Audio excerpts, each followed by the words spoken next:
Bom, pessoal, a gente encerra, né, o volume 1, inicia o volume 2 aí, né, falando sobre litosfera, a estrutura e o relevo. Bom, para a gente falar sobre litosfera, a gente precisa primeiro de entender algumas situações. Vamos lá, então. O que é, né, a gente pega essa imagem aí, ela é a imagem da página 2 do livro didático de vocês. Eu quero que vocês observem bastante ela aí para mim. Ao observarem, me fala aí o seguinte, né? Por meio da imagem pode-se visualizar a interdependência de diferentes domínios da natureza. Ar, água, solo, rocha, vida, os quais precisam um dos outros, bem como do Sol, sua principal fonte de energia para se desenvolver. Bom, o que é litosfera? Né? O que é a litosfera? Vocês sabem o que é? Né? Litosfera, gente, é tudo aquilo, lito, terra, esfera. É toda a terra da nossa esfera, toda a terra do nosso mundo, do nosso globo terrestre, tá? Qual a importância da litosfera para as atividades humanas? Todas. Construir, cultivar, andar, tudo. Para tudo a gente precisa da litosfera, porque a litosfera é a base da nossa vida. Então a gente tem a litosfera, a atmosfera, que é o ar, a hidrosfera, que é a água. O encontro dessas três esferas forma-se a biosfera, é onde, junto, claro, com a energia solar, tá? As três esferas formam-se a biosfera, que é biovida, esfera da vida. Bom, como eu falei, antes da gente iniciar, a gente precisa de alguns termos aí, tá? Tempo geológico, tempo histórico, o que são isso? O tempo geológico, gente, refere-se ao processo do surgimento e formação e transformação do nosso planeta. Então, a gente tem aí 5 bilhões de anos atrás, 5 bilhões e meio, 5 bilhões, 500 milhões de anos atrás, um tempo geológico, o tempo da Terra. Então, a Terra é um bebezinho, né? Nasceu tem pouco tempo. E o tempo histórico é a referência do surgimento das civilizações humanas e sua capacidade de comunicação escrita. Então, a gente tem aí uma outra data, né? Poucos milhões de anos, né? Pra cá. A gente tem o tempo histórico, que é o tempo nosso, o tempo do surgimento de nós, seres humanos, né? Do homem. Bom, bio significa vida, biosfera. Que elementos estão presentes na imagem da biosfera, né? A gente tem aí a bio, que é a vida, né? A gente tem os animais. Quais elementos presentes na imagem correspondem à hidrosfera, litosfera e atmosfera? A hidrosfera, água, litosfera, terra, atmosfera, ar. Em sua opinião, os elementos da biosfera, da litosfera e da atmosfera se interrelacionam? Há interdependência entre eles, ou seja, de alguma forma, um depende do outro para existir? Claro, você só vai ter a biosfera a partir do momento que você tem todas as outras esferas aí do planeta. Bom, a gente precisa entender como que o planeta ele foi formado, a formação do planeta. Segundo a teoria mais aceita pelos cientistas, né, logo no início da formação do sistema solar, por volta de 5 bilhões de anos atrás, a Terra era uma grande bola incandescente com temperatura próximas a 1500 graus Celsius. Com o passar de vários milhões de anos, essa bola incandescente foi aos poucos se resfriando e solidificando na sua parte externa, tá? Bom, formando quem, gente? O que chamamos de litosfera, cuja superfície habitamos. Durante o processo de resfriamento da Terra, houve liberação de gases e vapores. Eles deram origem a uma camada de ar chamada atmosfera, tá? Que envolve e protege a Terra. Bom, por volta de 4,6 bilhões de anos atrás, a temperatura da Terra começou a baixar, dando origem a um grande período de chuvas, por causa da condensação do vapor de água contido na atmosfera. O planeta Terra atualmente em fotografia gerada a partir da imagem via satélite, viu, gente? Essa imagem aí. Bom, gente, enfim, a chuva caía continuamente, acumulava-se nas partes mais baixas da superfície, formando os oceanos.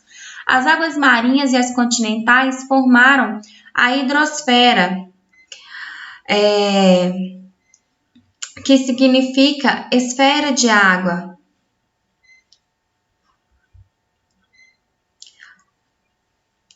Então, a vida vegetal e animal que começou a se desenvolver inicialmente nos oceanos, graças ao conjunto de influências dessas três esferas, lito, ati e hidro, deu origem à quarta esfera, a biosfera, tá?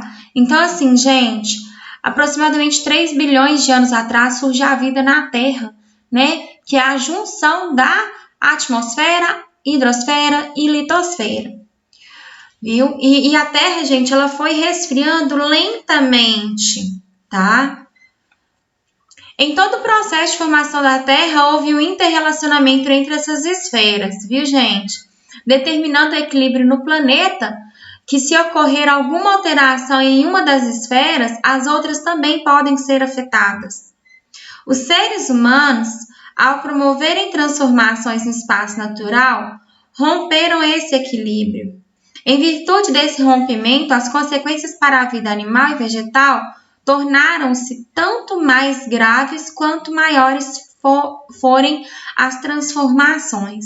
Então, olha só, romper esse equilíbrio faz com que a biosfera ela entre em colapso, aonde a esfera da vida entre em colapso, tá? No caso da água, se faltar água para nós seres vivos, né? Vai chegar uma hora que esse ciclo que vai se transformar na biosfera, ele vai acabar, né? Não vai existir essa esfera da vida porque é necessário ter a água. Bom, a gente fala aqui, hoje a nossa matéria vai falar sobre a litosfera somente, tá? Que é uma camada constituída por rochas, tem importância para o homem, a importância, né, para o homem é que ela funciona como piso. E além disso, se encontra os recursos minerais, onde grande parte dos recursos são energéticos e os nutrientes necessários para desencadear o ciclo de vida dos vegetais, dos animais e toda a estrutura para o surgimento e manutenção da vida humana, tá? Então, a litosfera ela é de extrema importância, mesmo, sabe?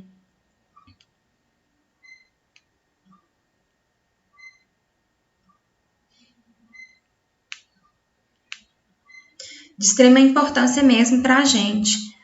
Bom, as rochas componentes da crosta terrestre.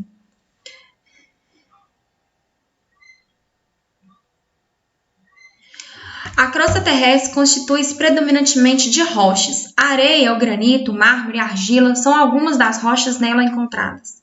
De acordo com sua origem ou formação, essas rochas podem ser agrupadas em magmáticas, sedimentares e metamórficas, tá? Vamos lá. Esses três tipos de rocha, cada uma tem uma característica sua específica. No caso da magmática, são resultados do resfriamento e consolidação do magma. Gente, lembra o que é magma? Né? Magma que sai de dentro do vulcão e a partir do momento que expele, vira lava, tá? Então, a Terra é o principal componente. O magma está no interior da Terra, né, que é o principal componente do manto. Bom, foram os primeiros tipos de rocha que se formaram com a consolidação da parte externa do planeta, há bilhões de anos. A solidificação do magma pode se realizar tanto sobre a superfície como no interior da crosta, dentro aí desses vulcões, né, vamos colocar assim. O granito é um exemplo desse tipo de rocha. Bom, e quando eu falo com você que ele solidifica tanto dentro quanto fora do interior da crosta, a gente vai ter dois tipos, que são as intrusivas e as extrusivas. A intrusiva é o resfriamento lento. A gente tem minerais grandes, tá? E as extrusivas tá? Tem o resfriamento rápido, são minerais pequenos. As intrusivas, gente, o resfriamento é dentro do interior da Terra, então demora muito tempo para resfriar o magma, então formando aí esses minerais grandes. E as extrusivas é o resfriamento rápido, aonde o magma é expelido pela crosta terrestre, né? Ele é expelido pelo manto aí e cai na crosta terrestre. Caindo na crosta terrestre, ele tem um resfriamento muito mais rápido do que se ele estivesse dentro da Terra, né? Por dentro da Terra ainda, tá? Bom, a gente tem os escudos continentais, que são áreas aí onde a gente encontra esse tipo de rocha, né? Onde a gente tem a maior quantidade desse tipo de rocha aí. A gente tem aí no Canadá, na Groenlândia, na Rússia, China, né? Na Ásia, na África, tanto na Austrália quanto no parte sul do continente americano. Bom, a gente tem as rochas sedimentares, o próprio nome fala, são sedimentos, formada pela acumulação de sedimentos provenientes de fragmentação de outras rochas, pela ação da água, do vento, do gelo, de restos de organismos animais e vegetais. O processo de formação das rochas sedimentares é extremamente lento, tá? Então, ele é de deposição, uma camada por camada, tá? O calcário é um exemplo de rocha sedimentar, tá? Então, foi depositando ao longo dos anos aí. Uma rocha magmática exposta, por exemplo, na superfície da Terra, que é a rocha magmática, né? A extrusiva, que ela está do lado de fora, ela vai sendo decomposta, né? Os sedimentos, por sua vez, depositam-se pouco no fundo de um lago ou oceano. Nesse local, eles vão sendo comprimidos em camadas que, depois de muito tempo, formam as rochas sedimentares, como o calcário, o arenito, tá? Bom, é das rochas sedimentares também que se tem os combustíveis fósseis. Lembra quando eu falei aqui da deposição? O que acontece? Há 300 milhões de anos atrás, né, num pântano, havia aí os animais, os bichos, lama, né, que havia a lama dos pântanos, por sua vez, impediu o apodrecimento e o desaparecimento dessas plantas mortas, tá?